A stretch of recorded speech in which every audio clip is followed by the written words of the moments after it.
नमस्कार। हमने गीता एवं उपनिषदों के योगिक सिद्धांत और योग के सिद्धांत इस विषय पर यूनिट नंबर 2 को पिछली बार देख रहे थे। यूनिट नंबर 2 में भाग 1 को देख रहे थे। अब यूनिट नंबर 2 में भाग 2 को देखेंगे, जो हमारा ईश्वर के स्वरूप के साथ आरंभ होगा।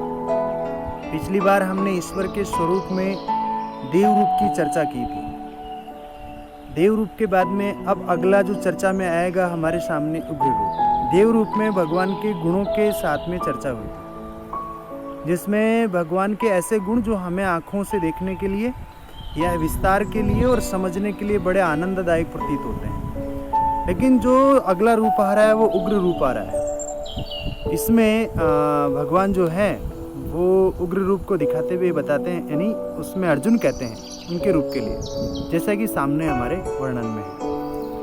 स्वर्ग व पृथ्वी के मध्य आकाश, यानी जो हम स्वर्ग की जो संकल्पना रखते हैं हमारे ग्रंथों के अनुसार, और धरती पृथ्वी, इसके मध्य में जो जितना आकाश वर्णित है और सारी दिशाएं आपसे ही है, ऐसा अर्जुन कह रहे हैं कि हे नारायण, आपसे ये सारी दिशाएं हैं तथा अलौकिक भयंकर रूप को देख, यानी आपके अलौकिक जो पहले कभी वर्णन में नहीं आया, लौकिक नहीं है, अलौकिक है, ऐसा आपका भयंकर वर्णन शब्द दिया उन्होंने, भयंकर। ऐसे रूप को देखकर तीनों लोग अति व्यथा को प्राप्त हो रहे हैं, यानी व्यथा से ग्रसित हो रहे हैं, सव्यतीत हो रहे हैं। अगले में वो कह रहे हैं कि देवों का आप में प्रवेश हो रहा है। जितने चराचर जगत में सारे देव हैं वो सब आप में प्रवेश कर रहे हैं। कुछ भयभीत हो आपकी उत्तम स्रोतों के द्वारा स्तुति कर रहे हैं, कुछ आपका गुणगान कर रहे हैं। इस प्रकार की कंडीशन आ रही है। आगे बढ़ते हैं। वो कहते हैं कि 11 रुद्र, 12 आदित्य, 8 वसु, साध्यगण, विश्वदेव, अश्विनी कुमार, मरुदगण पितरों का समूह है, गंधर्व, यक्ष, राक्षसों व सिद्ध के समूह विस्मित होकर आपको देख रहे हैं।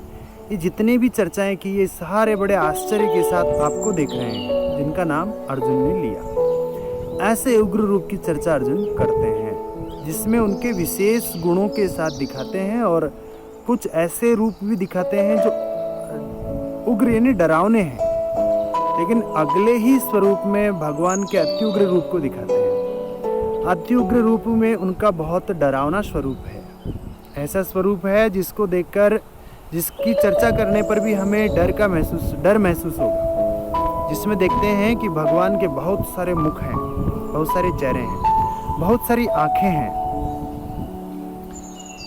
हाथ है, जंघें हैं, अनेक हैं, बहुत सारे पेट भी हैं आपके, बहुत सी डाडों, यानी ऐसे बताया गया है कि जैसे विकराल डाडे हैं, अंदर भयंकर भयंकर डाडे हैं। और इन सभी को देखकर अर्जुन स्वयं व्याकुल हो रहा है और पूरा जो सारे सिद्ध लोग हैं वे भी व्याकुल हो रहे हैं। आगे वे कह रहे हैं कि आपके अंगों का विस्तार अनंत है। आपके जितने सारे अंगों के मैंने बात बताई, ये सारे अनंत है, इनका कोई अंत नजर नहीं आ रहा, इनका कोई सीमित नहीं है, असीमित नजर आ रहे हैं। तथा प्रलय की अग्नि के समान, यानी प्रलय की अग्नि का मतलब है कि सबको अपने अंदर भक्षण करने वाली अग्नि, रण क्षेत्र के संपूर्ण योद्धा आपके मुख में प्रवेश कर रहे हैं। कुरुक्षेत्र के बारे में भी कहते हैं कि सारा कुरुक्षेत्र आप में प्रवेश कर रहा है, सारा आप में समाहित होता जा रहा है। जितने योद्धा हैं सब आप में आके मर्ज हो रहे हैं, विलीन हो रहे हैं, आपके ग्रास बन रहे हैं विकराल डाढ़ों के अंदर। आगे वो कह रहे हैं कि संपूर्ण लोगों का आपके प्रज्वलित मुख में भक्षण हो रहा है, यानी जितने सारे लोग हैं वे सारे लोग आपके विकराल मुख का ग्रास बन रहे हैं। आगे वो कह रहे हैं कि आपका उग्र प्रकाश संपूर्ण जगत को तेज द्वारा परिपूर्ण करके तपा रहा है। एक तो जो उन्होंने 2 रूपों में, पिछले 2 रूपों में चर्चा की थी कि इन 2 रूपों में तो प्रकाशित कर रहा है, आपके तेज से प्रकाशित सारा जगत है। लेकिन इसमें कह रहा है कि आपके तेज से पूरा जगत जल रहा है, तप रहा है। ऐसी सारी बातें कहते हैं। इसी के बाद स्वयं भगवान कहते हैं कि मैं लोकों का नाश करने वाला बढ़ा हुआ महाकाल हूँ, यानी अपने बारे में स्वयं वो कह रहे हैं कि मैं महाकाल हूँ। ऐसी सारी हमने ईश्वर के स्वरूप को लेकर चिंतन किया। आगे बढ़ते हैं हम।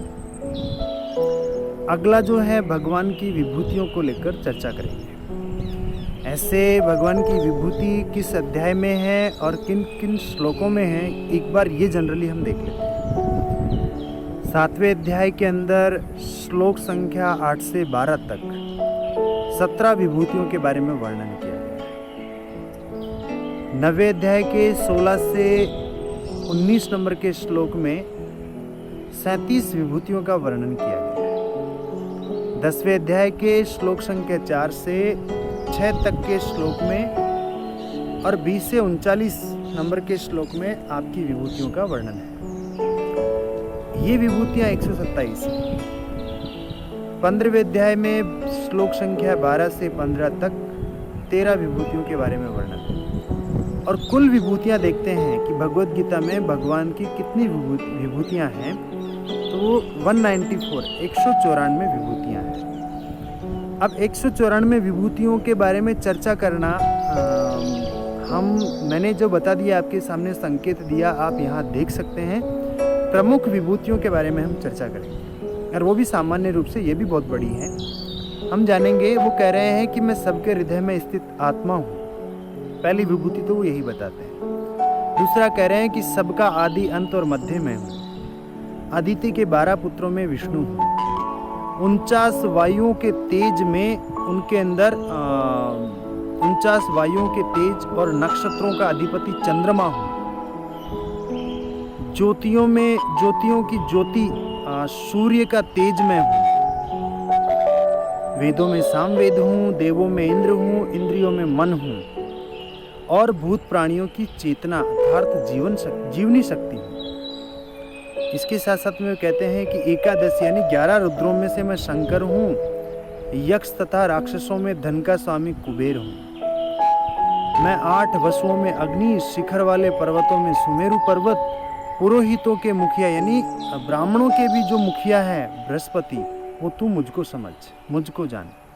हे पार्थ, मैं सेनापतियों में भी स्कंद और जलाशयों में समुद्र हूँ, महर्षियों में भृगु और शब्दों में अक्षर ओमकार हूँ। आगे हम बढ़ते हैं।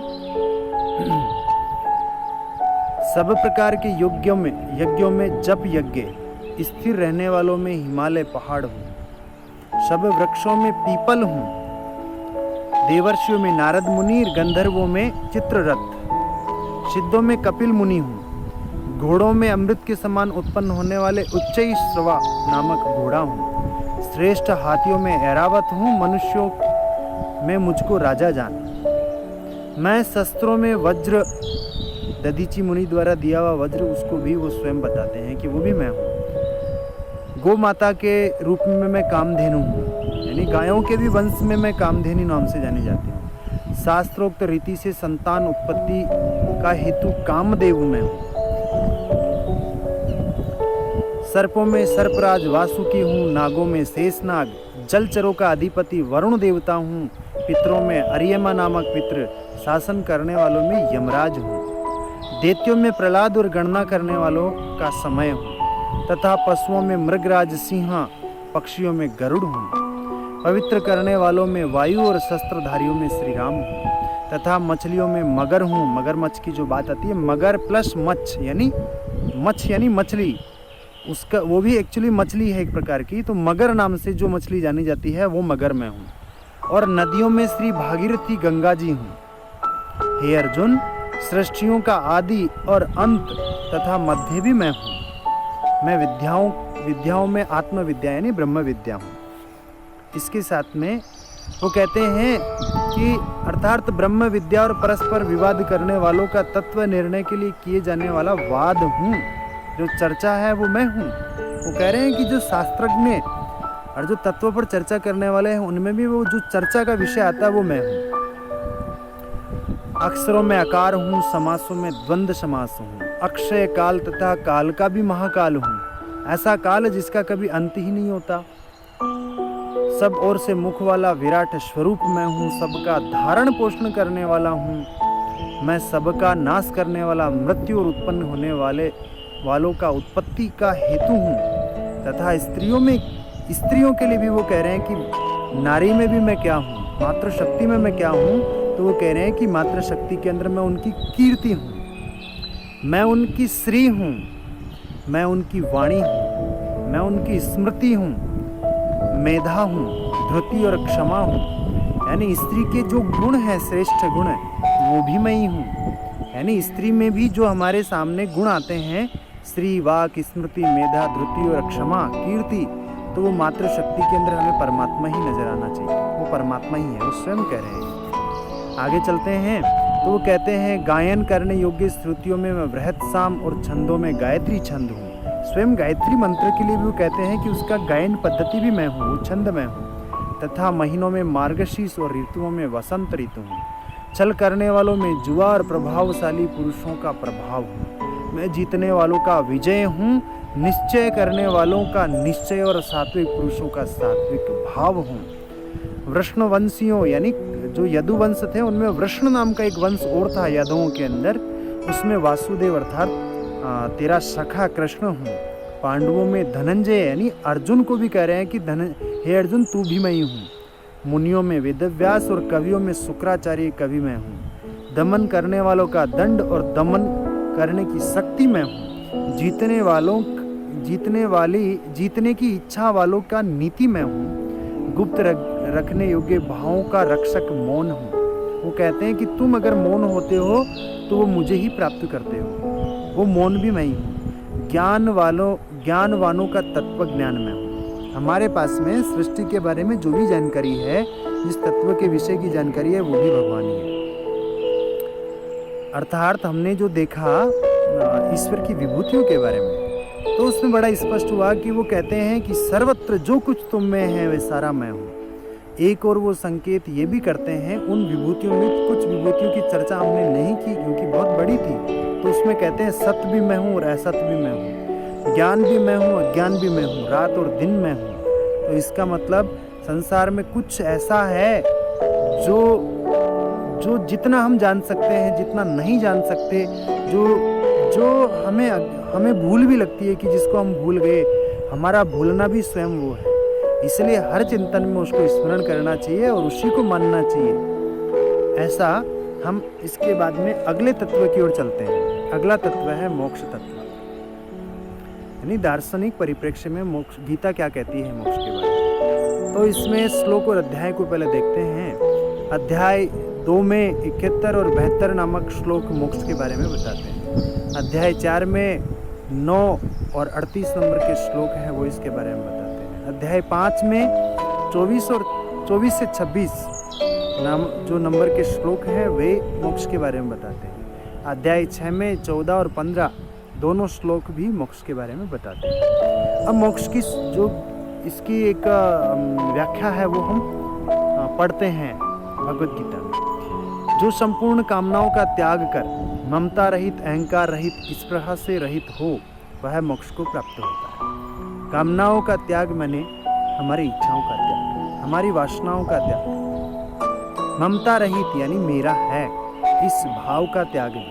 अहंकार रहित मैं कुछ हूँ, इस भाव का त्याग। और स्पृहा रहित मैं किसी से द्वेष इस प्रकार का कोई भाव नहीं रखता, इनसे रहित हूँ। ऐसी अवस्था भी मोक्ष को स्पष्ट कराती है, प्राप्त कराती है। जो स्वयं में सुख को देखने वाला, जो बाहर कहीं सुख को खोजने वाला नहीं है, जो बाहर कहीं इंद्रिय सुखों से इंद्रियों के मिलने वाले सुख को सुख नहीं समझता, केवल अपने अंदर मस्त रहने वाले, अपने अंदर डूबने वाली स्थिति को सुख कहता है। ऐसा देखने वाला व्यक्ति स्वयं में स्थित रहने वाला, यानी वो दूसरे से प्रभावित नहीं होता, स्वयं से ही प्रभावित होता है, ऐसा भाव।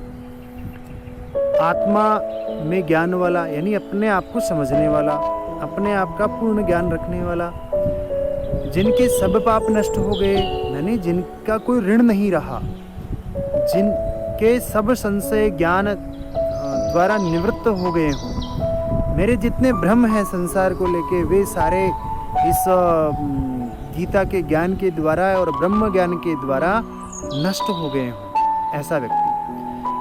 और इस प्रकार संपूर्ण प्राणियों के हित में जो रत है, सबके कल्याण की कामना करने वाला और कल्याण में लगा रहने वाला, ऐसा व्यक्ति मुक्ति को ही प्राप्त होता है। वही मोक्ष की अवस्था है, जो मन को वश में रख परमात्मा में स्थित रहता हो, जिसका मन पर नियंत्रण हो, मन का गुलाम नहीं हो, मन का स्वामी हो, इंद्रियों के वशीभूत होकर चाहे जहां मुंह मारने वाला नहीं हो, इंद्रियों को अपने नियंत्रण में रखने वाला हो।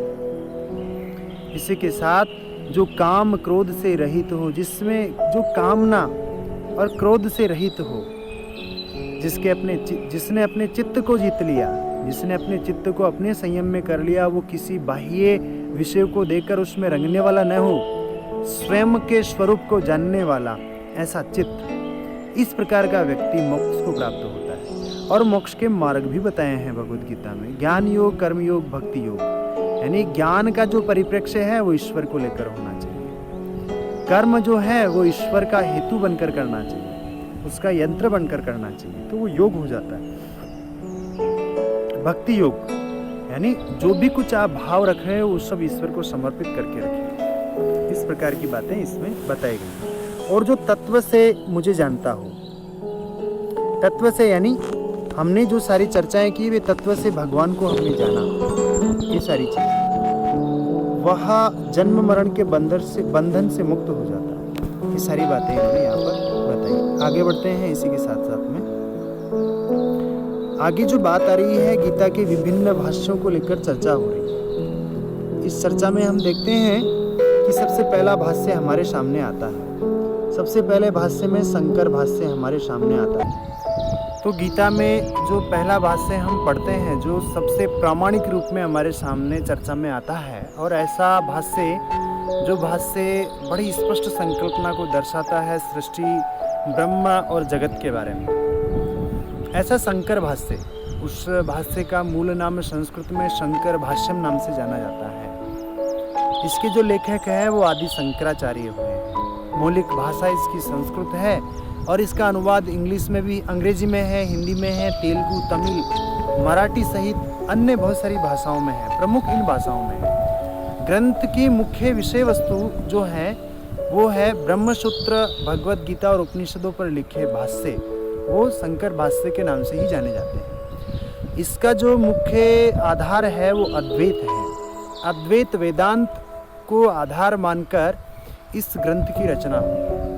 अद्वैत वेदांत के दर्शन के पुनरुत्थानवादी तथा 10 नामी संप्रदाय के प्रवर्तक के रूप में विश्वविख्यात महान भारतीय दार्शनिक और वैदांतिक श्री आदि शंकराचार्य द्वारा ब्रह्मसूत्र, उपनिषद और भगवद गीता पर लिखित शंकर भाष्य के नाम से हमारे सामने आता है।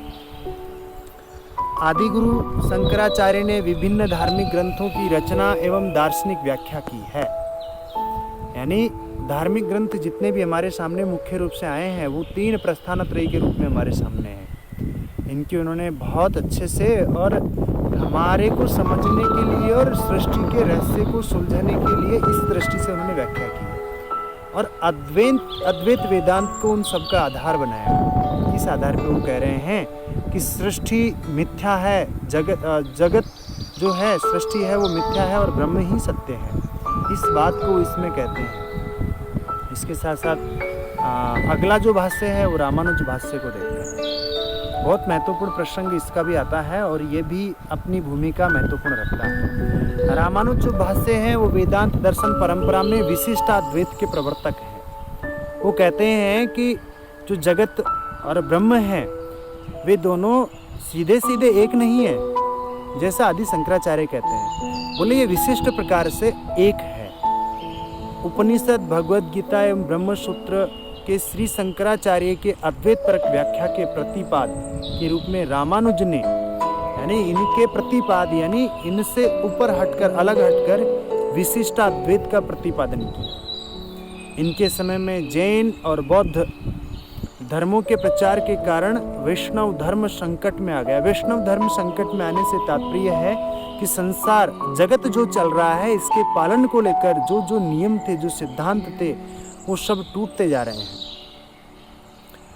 इसके साथ साथ वो कहते हैं कि रामानुज ने इस संकट को सफलतापूर्वक प्रतिकार भी किया, इस प्रकार के संकट का। साथ ही इन्होंने शंकर के अद्वैत मत का खंडन किया और अपने मत के प्रवर्तन के लिए अनेक ग्रंथों की रचना की। बहुत महत्वपूर्ण बात है कि उन्होंने अद्वैत मत का खंडन क्यों किया और उसमें विशिष्टाद्वैत क्यों लेकर आए, क्योंकि लोगों की स्थिति यह हो गई थी अद्वैत को समझते समझते, और जैन और जो बौद्ध हैं इनके प्रभाव की स्थिति यह हो गई थी कि लोग केवल ज्ञान परंपरा को स्वीकार करके बाकी सब चीज़ों को छोड़ रहे थे। वो अपने कर्तव्य पालन, सृष्टि को लेकर जो कर्तव्य पालन थे उसकी तरफ ज़्यादा ध्यान नहीं दे रहे थे। वो सारे मुक्ति की सीधी सीधी कामना करने लगे। सीधी कामना से तात्पर्य है कि लोग व्यवहारिक पक्ष को छोड़ने लगे। समाज में सामान्य लोगों के साथ उनके व्यवहार का या सामान्य लोगों के महत्व को कोई महत्व, उनके जीवन को कोई महत्व नहीं देते थे। संसार जो चल रहा है इसको महत्वहीन समझने लगे। ऐसी अवस्था में वो कहते हैं कि विशिष्टाद्वैत, जोर दिया विशिष्टाद्वैत पे रामानुज ने आके। वो कहते हैं नहीं, जो संसार चल रहा है उसका अपना महत्व है, इसको भी समझिए। इन सब चीज़ों के साथ वे इसका महत्व बताते हुए इसको जीवन में धारण करते हुए आप अद्वैत को प्राप्त हो सकते हैं।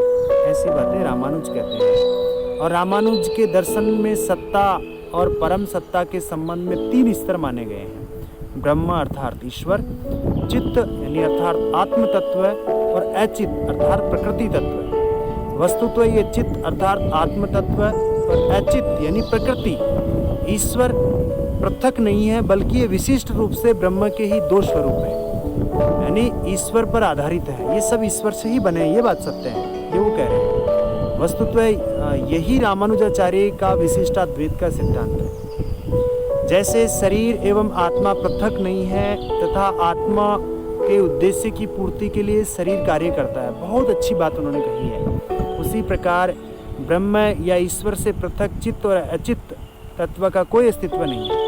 वे ब्रह्म या ईश्वर का शरीर है।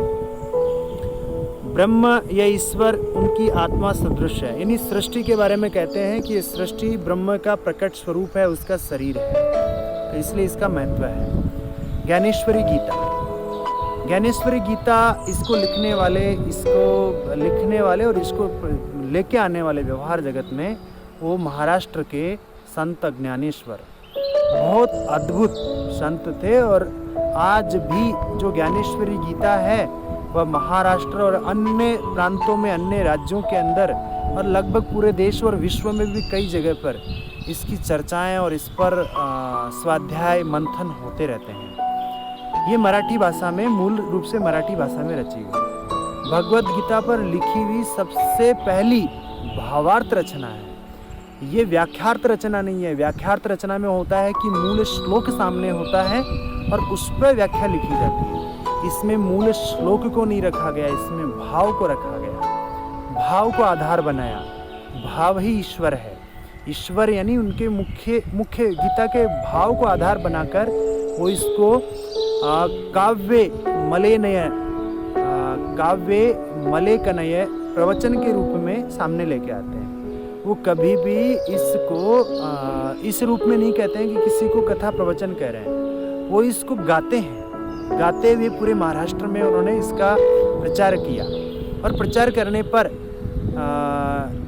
इस जो भगवत गीता थी या जो इन्होंने ज्ञानेश्वरी गीता लिखी, इसका मुख्य जो मार्गदर्शन का काम किया था ज्ञानेश्वर को, या इसको लिए जो इन्होंने प्रेरणा दी थी, वो थे इनके बड़े भ्राता, इनके बड़े भाई और इनके गुरु निवृत्तिनाथ, जो नाथ संप्रदाय के एक नाथ बने। और इसके साथ साथ में गीता, ये जो गीता है ज्ञानेश्वरी गीता, इसमें मूल 700 श्लोकों की बजाय मराठी भाषा की 1000 ओवियों के रूप में यह वर्णित है, यानी गायन पद्धति के रूप में। और मराठी भाषा के अंतर्गत ओवियाँ बोली जाती है वहाँ पर, उन ओवियों के रूप में है। अंतर केवल इतना ही है इसमें कि शंकराचार्य के समान गीता का प्रतिपाद्य ये भाष्य नहीं है। यथार्थ में यह गीता की भावार्थ दीपिका है, जैसा कि हमने पूर्व में चर्चा की, यानी गीता के भाव है ये। इसी के साथ साथ में हम आगे बढ़ते हैं गीता रहस्य। जो हमारे सिलेबस में पूछी गई है। ये गीता रहस्य अत्यंत महत्वपूर्ण है। पहले एक बार जनरल इसका परिचय देखते हैं। इसके लेखक लोकमान्य बाल गंगाधर तिलक। इसका जो मूल शीर्षक है, जिस नाम से जानी गई है, गीता रहस्य के नाम से ही जानी गई है। इसकी भाषा मराठी है। बाल गंगाधर तिलक ने इस पुस्तक को भगवत गीता के कर्म योग की बहुत बड़े स्तर पर व्याख्या के रूप में इसको तैयार किया। और इसका जो मुख्य उद्देश्य था, यानी संसार के जितने लोग हैं, मानव हैं, वे अपने वास्तविक कर्तव्यों को समझे, उनको अपने कर्तव्यों का बोध हो, इस हेतु से इस ग्रंथ की रचना की। विशेष बात यह है इस ग्रंथ में कि इस पुस्तक की रचना बाल गंगाधर तिलक ने मांडला जेल यानी बर्मा में इसकी रचना की थी। महात्मा गांधी ने तो ये तक कहा है इस गीता के बारे में कि इसके बहुत ज़बरदस्त प्रशंसक थे, और वो कहते हैं कि ये गीता मेरी माता है, गीता ही मेरी माता है। रचना काल के बारे में जनरल एक जानकारी हम चर्चा करेंगे। ये पुस्तक की रचना लोकमान्य बाल गंगाधर तिलक ने मांडला जेल बर्मा में की, और जब भारत पर ब्रिटिश शासन था उस समय में 1910 के नवंबर की शुरुआत में इसकी व्याख्या, इसकी जो उन्होंने लिखना शुरू किया तब किया। बर्मा की मांडला जेल में बाल गंगाधर तिलक कैद थे, और वहीं पर एक सुबह उन्होंने महसूस किया कि वर्षों से जिस गीता पर वे लिखना चाहते थे वह समय आ गया है। एक धुआंधार राजनीतिक जीवन से, यानी बहुत बड़े राजनीतिज्ञ भी थे और बहुत बड़े तत्वज्ञ भी थे और बहुत अच्छे मनीषी थे, भाषा शास्त्री थे। तो ऐसे समय में उनको जो ये वक्त मिला, उस वक्त का उन्होंने फ़ायदा उठाया, और वो जेल में ही उन्होंने इस पर लिखने के लिए योजना बनाई। तिलक जी इस गीता को लेकर, इस भाष्य को लेकर बड़े उतावले थे और इससे प्रभावित भी थे, तो उनकी व्याख्या को लेकर बड़े चिंतित थे। वे अपने समय और समाज के मुताबिक गीता को देखना और समझना चाहते थे। एक थके हुए गुलाम समाज को जगाने के लिए वह गीता को संजीवनी बनाना चाहते थे। जब उन्हें तीसरी बड़ी जेल हुई तो उन्होंने उस पर काम शुरू किया, और वह काम जिसकी नींव बहुत पहले उनके मन में पड़ गई थी। 16 वर्ष की उम्र में तिलक ने अपने मरणासन पिता को मराठी में गीता सुनाई थी। तभी से गीता को लेकर एक किस्म का लगाव उनको हो गया था। गीता रहस्य को बाल गंगाधर तिलक ने महज 5 महीने में लिख दिया था, और पेंसिल के द्वारा लिख दिया था। इसी प्रकार आज हमारा दूसरा यूनिट पूरा होता है, और अगले यूनिट नंबर 3 में हम मिलेंगे। नमस्कार, जय हिंद, जय भारत।